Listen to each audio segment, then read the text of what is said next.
Seja bem-vindo a mais um Handball Magazine com destaque neste episódio para a 14ª jornada do Campeonato Placar Handball 1, para a Ronda 9 do Campeonato Primeira Divisão Feminina e ainda para a grande vitória do Futebol Clube do Porto na Liga dos Campeões. A convidada desta semana, da rubrica Time Out, é uma das guarda-redes da Seleção Nacional que aos 26 anos atua num dos principais campeonatos europeus, a Bundesliga. Olá, eu sou Isabel Góes e sou a convidada esta semana do Handball Magazine.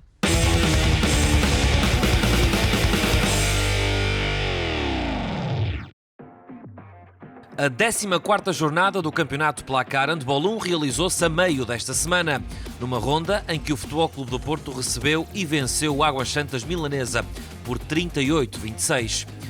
O triunfo dos Dragões começou a ser construído na primeira parte e de forma expressiva, de tal forma que a equipa visitante tinha marcado apenas 3 golos nos primeiros 20 minutos, contrastando com os 15 já apontados pelo campeão nacional. Foi apenas nos últimos 5 minutos antes do intervalo que o Águas Santas cresceu na partida, mas no final dos primeiros 30 minutos o resultado marcava 21-8 para o Futebol Clube do Porto. No segundo tempo, a equipa azul e branca limitou-se a gerir a vantagem, apesar da equipa meiata ter mostrado argumentos consideravelmente melhores. No entanto, o destino do jogo estava traçado. Destaque para Pedro Cruz, que em noite de reencontro com a sua antiga equipa, apontou 13 golos. Em Lisboa, o Póvoa derrotou o Boa Hora e quebrou uma série de 3 derrotas seguidas, agravando também a crise de resultados do emblema da capital, que permanece com apenas uma vitória em 14 jogos realizados. Ao descanso, o resultado era de 10-20 e, no final das contas, o Póvoa venceu por 20-35. Já o Sporting venceu o Sporting da Horta poucas horas depois e no mesmo local, devido a alguns problemas com o piso do pavilhão Adelino Moura, em Almada. Em casa emprestada pelo Boa Hora, os Leões derrotaram o emblema insular por 34-21, já depois de terem reclamado uma vantagem de 14-9 ao intervalo. Ainda nesta ronda 14, a Sanjoanense derrotou o Madeira Sada em casa por 26-25 e o Futebol Clube de Gaia venceu o Chico Handball por 32-23. Faltam realizar-se 3 jogos que foram adiados referentes a esta jornada e que estão agendados apenas para o início do próximo ano. Dragões e Leões permanecem no topo da tabela, seguidos de Águas Santas, que tem mais 2 jogos do que o Benfica, 4º classificado. O Futebol Clube de Gaia é 5º, o Belenense está no 6º lugar, o Adamaia é 7º e a meio está o Vitória. No final continua o Chico Handball, só com derrotas, atrás do Boa Hora, ABC e Sporting da Horta. O Madeira Sade é 12º, a Sanjoanense 11ª. A Artística de Avanca está no 10º posto e em 9º o Póvoa.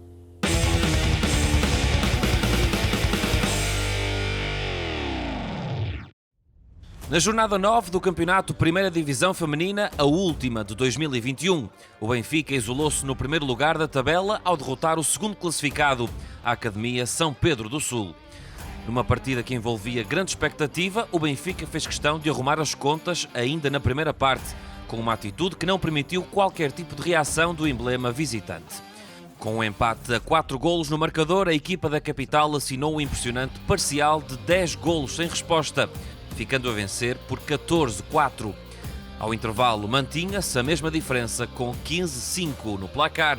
E no segundo tempo, o filme do jogo foi bastante parecido, apesar de se ter verificado alguma melhoria por parte da Academia São Pedro do Sul. No final, o resultado foi de 33-15.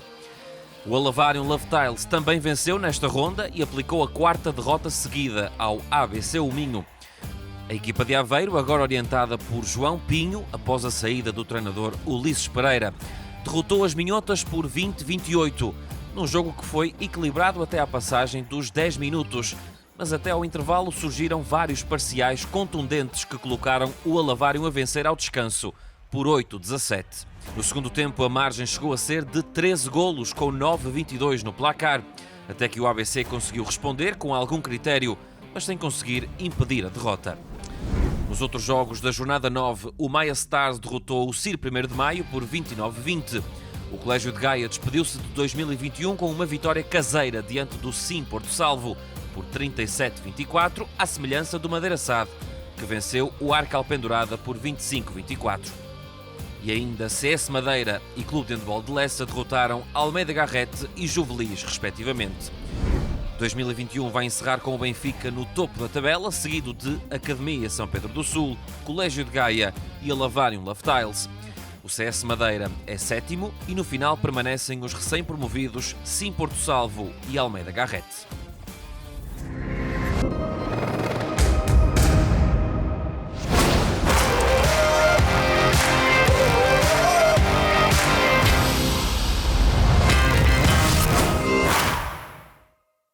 Na 10ª jornada da EHF Champions League, o Futebol Clube do Porto regressou às vitórias diante do líder do Grupo B, o Kielce da Polónia, em mais um grande jogo no Dragão Arena. O início de partida foi mais positivo para a formação visitante, que chegou a 1-6 com um time-out portista pelo meio, e apesar da curta resposta do campeão nacional, o resultado era favorável ao Kielce aos 16 minutos, com 3-8 no placar. Foi nessa altura que o jogo mudou de rumo e coincidiu com a utilização do 7-6 por parte do Futebol Clube do Porto, que chegou mesmo ao empate a 10 golos e mais tarde à liderança por 12-11 pela mão de Pedro Cruz.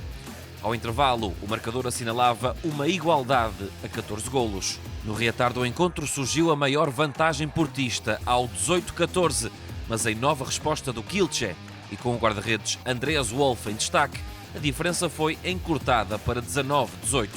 Seguiram-se momentos de maior equilíbrio e alguma tensão no Dragão Arena, mas os azuis e brancos não quebraram e venciam por 26-23 a 5 minutos do final. A partida terminou com a festa dos jogadores do Futebol Clube do Porto após um triunfo por 29-27 e o sexto lugar, que dá acesso aos oitavos de final, está agora ao alcance de um ponto.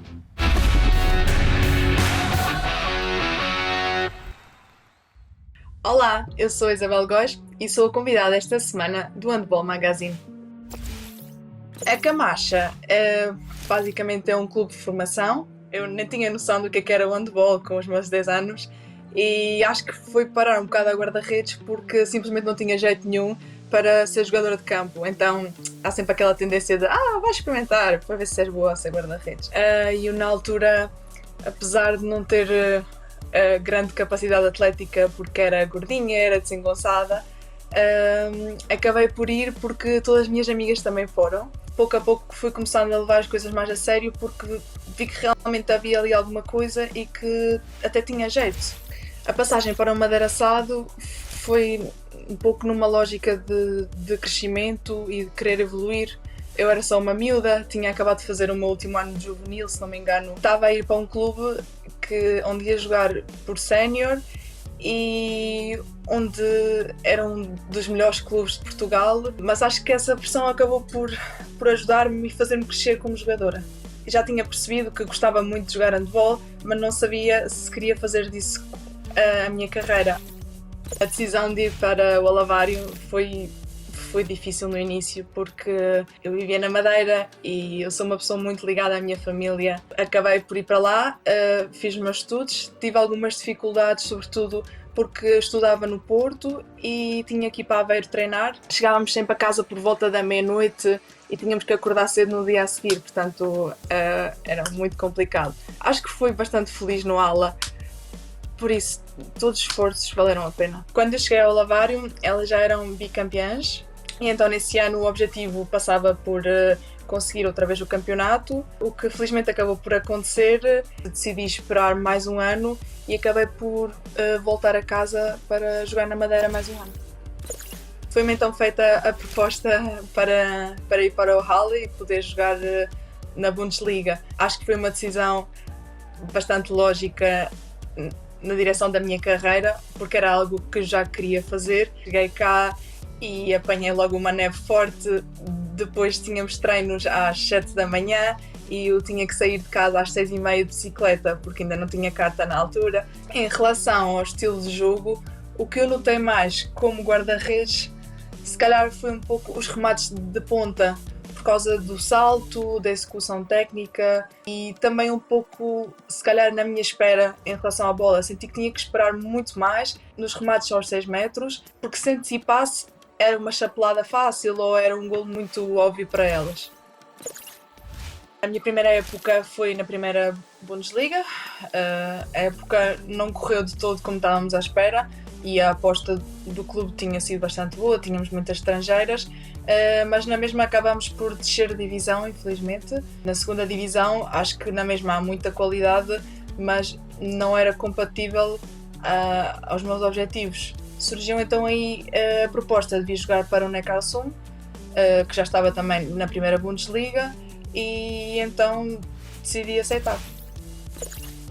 É óbvio que ficamos muito felizes e muito orgulhosas de nós mesmas por termos conseguido as 2 vitórias contra a Áustria, e acho que isso vai contribuir para a nossa moral como equipa e para que os outros comecem a acreditar que há possibilidades e que vamos conseguir e vamos chegar lá. Os 2 jogos contra a Eslováquia, todas nós sentimos que temos o objetivo de ganhar, apesar da Eslováquia ter uma equipa bastante boa também. E pronto, o jogo contra a Espanha deixou-nos um sabor muito amargo na boca, perdemos por 1 e tenho a certeza que as coisas não vão ficar assim. Contra a Hungria também iremos fazer tudo o possível, sabendo que é uma equipa também bastante forte, mas vamos na mesma na luta.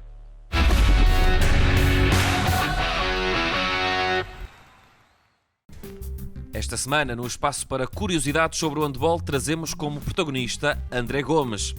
O jovem lateral português marcou um dos golos com maior velocidade do Euro 2020 contra a França, a uns impressionantes 139 km/h.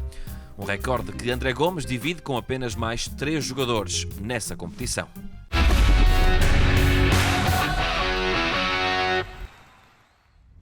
E porque há mais handball para além dos 60 minutos, veja agora o que contam as redes sociais esta semana. Miguel Martins celebrou o triunfo do PIK Szeged frente aos alemães do Kiel, a contar para o Grupo A da Liga dos Campeões. Esta foi de resto a primeira vitória na PIK Arena, a nova casa do PIK Szeged, que será também um dos palcos do Euro 2022. O lateral do Barcelona, Di Camem, divulgou um vídeo onde é possível ver a recuperação de Luís Frade, após a lesão que o deixará de fora do Euro 2022. Aqui, a festa dos jogadores do Fenix Toulouse de Gonçalo Vieira, logo após a vitória europeia contra o Tatran Prezov de Nuno Santos por 19-31. O emblema francês está no 3º lugar do Grupo A da European League.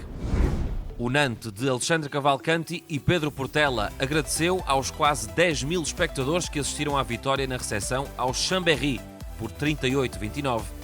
O conjunto gaulês ocupa o 2º lugar da Liga Francesa. Jéssica Ferreira partilhou um vídeo com alguns dos seus melhores momentos ao serviço do AS Beckham esta temporada. João Pinto mostrava-se concentrado para o último jogo do Huesca de 2021 e acabou por ser feliz ao ajudar à vitória da sua equipa frente ao Cuenca de Joaquim Nazaré por 33-29. O lateral português apontou 3 golos e Miguel Gomes marcou 1. Por fim, o Esch, de Hugo Figueira, celebrou desta forma a vitória frente ao Didling por 31-29, a contar para a Liga do Luxemburgo.